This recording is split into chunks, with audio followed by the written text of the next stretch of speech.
this is Calculus 12, Chapter 2.2. We're using a simplified version of the limits. If you're going to be going on further with mathematics, you need to know the precise definition of a limit. And this will be presented in a separate video.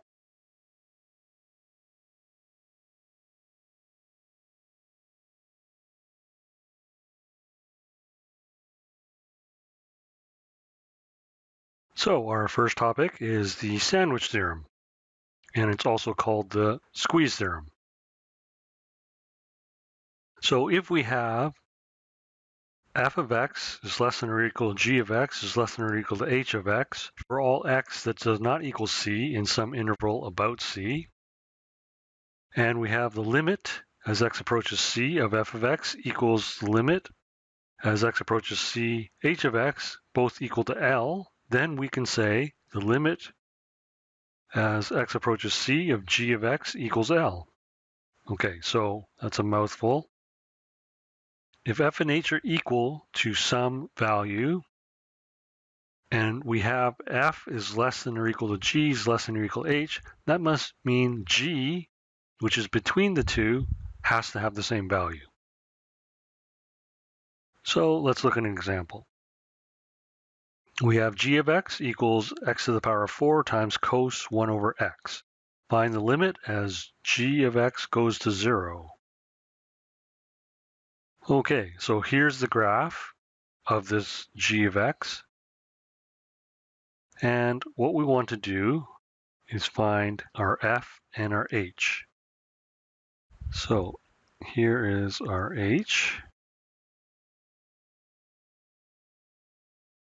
And here is our f.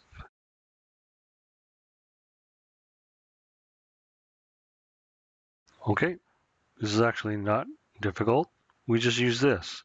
Negative x to the power of 4, x to the power of 4. And we use this by taking advantage of the range of cosine. Cosine is going to be oscillating back and forth, and it's going to be oscillating faster as we get closer to 0. The range of cosine is always from -1 to 1, okay? If x does not equal 0. So if x does not equal 0, we're going to multiply everything by x to the power of 4 because that's what we want this to be. We want this to be g of x. So if we multiply this by x to the power of 4, we get negative x to the power of 4. And then we get x to the power of 4.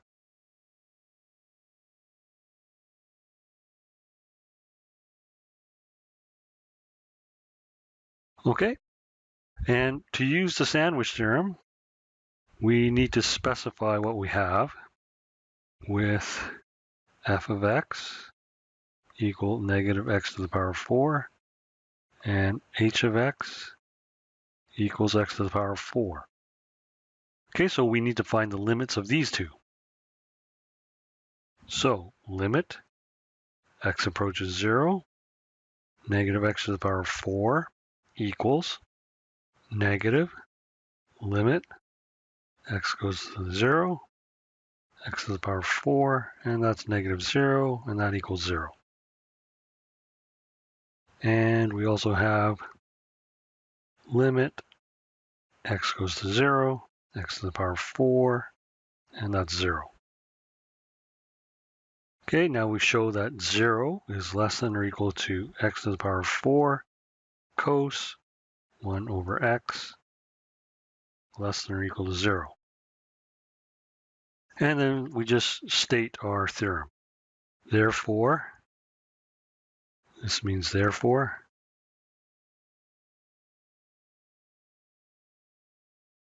by sandwich theorem,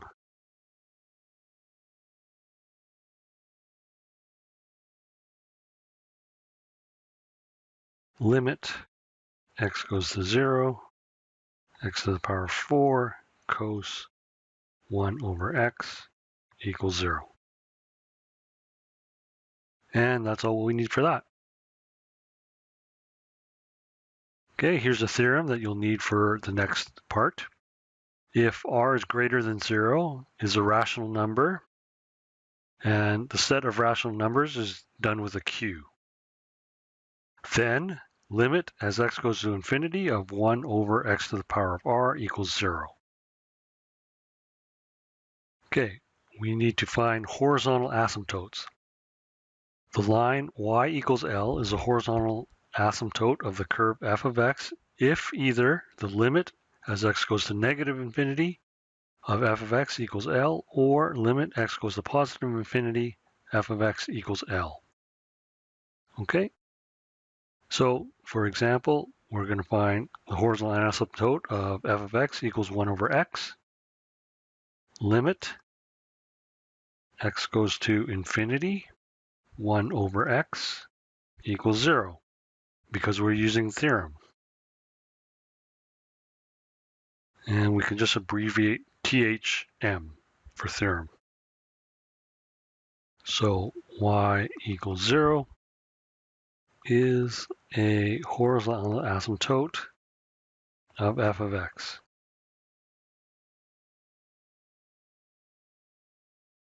Okay, so we just use the theorem. R is equal to 1, so R is greater than 0 and it's a rational number. Please note the left and right horizontal asymptotes may differ.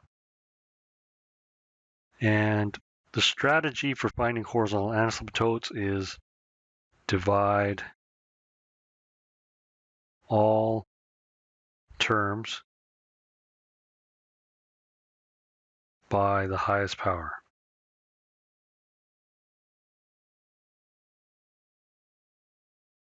Okay, we didn't need to do that with this because this was already in the correct form. Let's look at another theorem. If r is greater than 0 is a rational such that x to the power r is defined for all x. So this upside down a means for all. Then the limit as x approaches negative infinity of 1 over x to the power of r equals 0. And why do we say that it's defined? Well, if we have the square root of negative 2, this is negative 2 to the power of 1/2. That's undefined. Okay, so this is a rational greater than 0, but that's undefined. So we can get this situation as we're approaching negative infinity. Okay, and please be aware that all limit rules apply for c equals plus or minus infinity. Don't use direct substitution.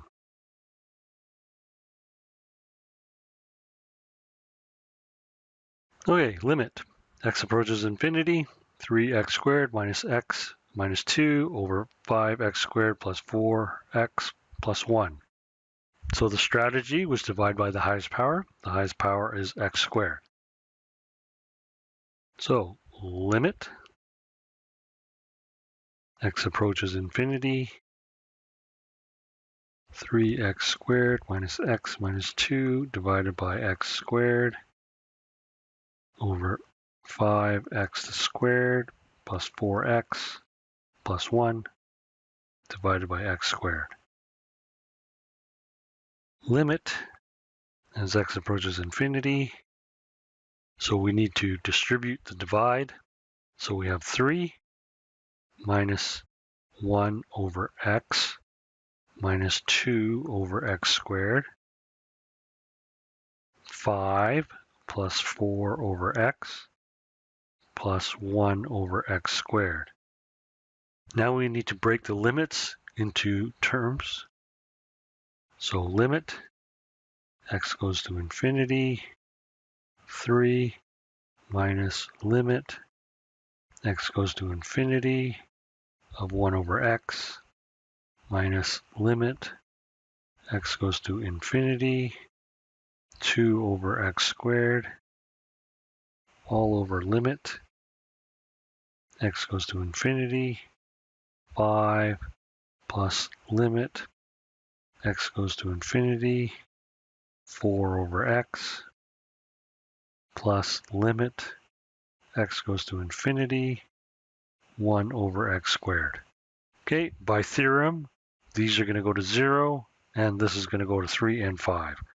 So we have 3 minus 0 over 5 plus 0 plus 0 equals 3 over 5. Box your answer. So the trick to solving this is divide by the highest power. Vertical asymptotes. The line x equals c is a vertical asymptote of the curve f of x if either the limit as x approaches c from the left of f of x equals plus or minus infinity, or limit as x approaches c from the right of f of x equals plus or minus infinity. Okay, remember this is as it's getting large, this is not a number. Okay, example, find the vertical asymptote of f of x equals square root 2x squared plus 1 all over 3x minus 5. So we use our NPVs. 3x minus 5 equals 0, 3x equals 5, x equals 5 over 3. So we need to find the limit. Limit x approaches 5 over 3 from the left, square root 2x squared plus 1 over 3x minus 5. So we know this is going to be a vertical asymptote because we know about rational functions and the NPVs. What we'd like to show is whether it goes to positive or negative infinity. If we put this value into here, this is positive, so we have a positive. This is slightly smaller, so this is going to end up being negative. So it's going to go to negative infinity. You only need to do one, but I'm going to show you both. 5 over 3 from the right. Square root 2x squared plus 1 over 3x minus 5. Again, we have positive, positive, so that's positive. And then this is going to be slightly bigger, so we have positive. So this goes to positive infinity. So vertical asymptote at x equals 5 over 3. Okay, but limit x approaches 5 over 3 of square root 2x squared plus 1 over 3x minus 5 does not exist. We don't know about this yet, but this is called an infinite discontinuity.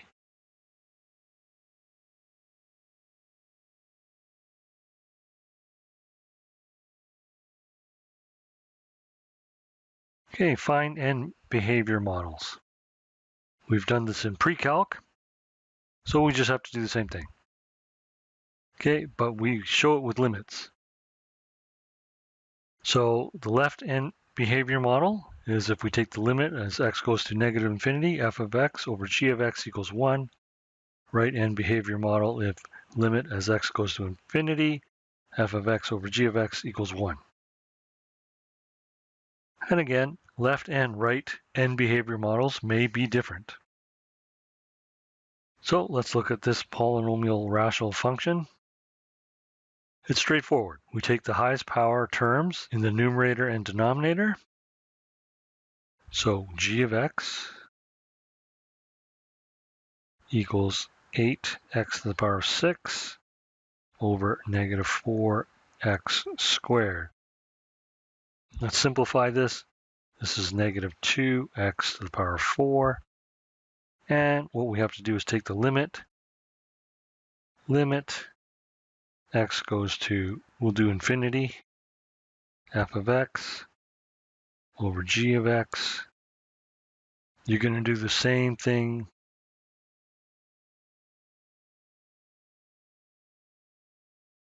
that we did up here. to show that it's 1. Equals ... some work equals 1.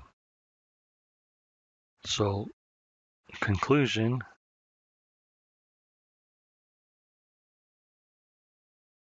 so need more work.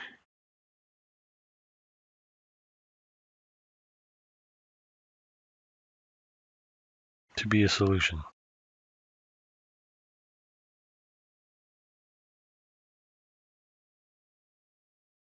And just a reminder, you need to multiply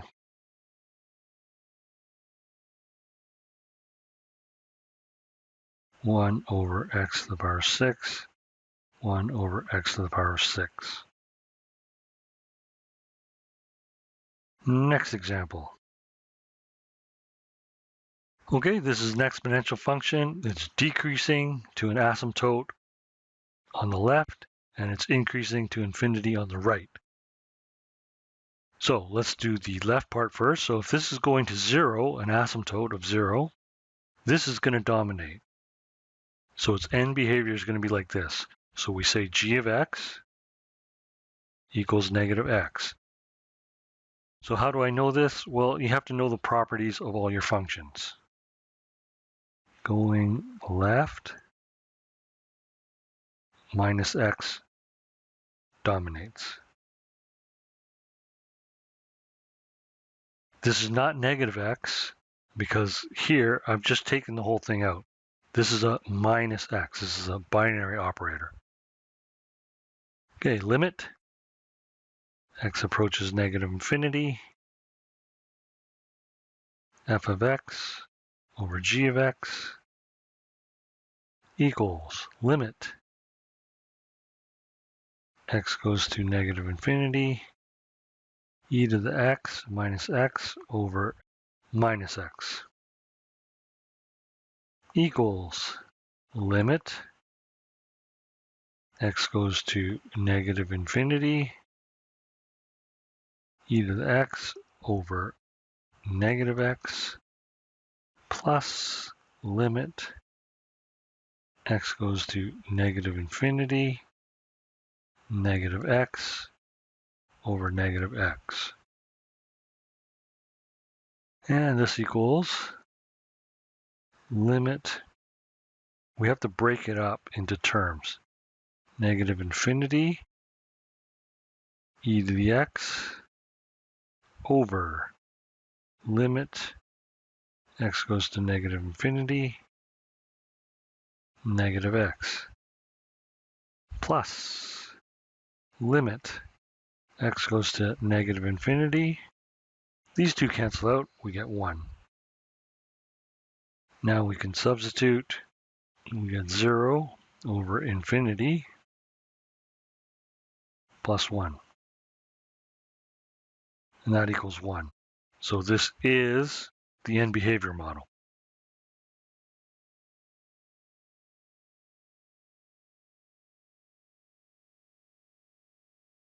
End behavior model. Okay, let's do the right limit. H of x equals e to the x. Okay, this is an exponential function. It's going to dominate this as x goes to infinity. So let's find the limit. Limit x goes to infinity. F of x over h of x equals limit x goes to infinity. E to the x minus x over e to the x equals limit x goes to infinity. So we break it up by terms. E to the x over e to the x minus limit x goes to infinity x over e to the x equals limit x goes to infinity. And this cancels out, so it's 1 minus, and we have to break this up. Limit x goes to infinity x over limit x goes to infinity, e to the x equals 1 plus 0.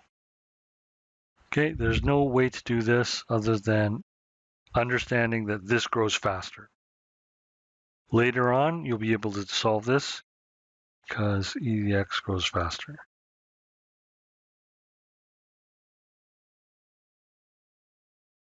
Later on, we'll be solving with L'Hopital's rule. Okay, you should compare x to the power of n with n to the power of x on your graphing calculator. That shows that exponentials grow faster than polynomials. We did this in pre-calc 12, but you might need to refresh this so that you remember. You'll see this in your textbook for your problems, the int function. Okay, so all you have to do is go math. We have to go to that part, and we see int, that's number 5. Okay, this is known as the greatest integer function.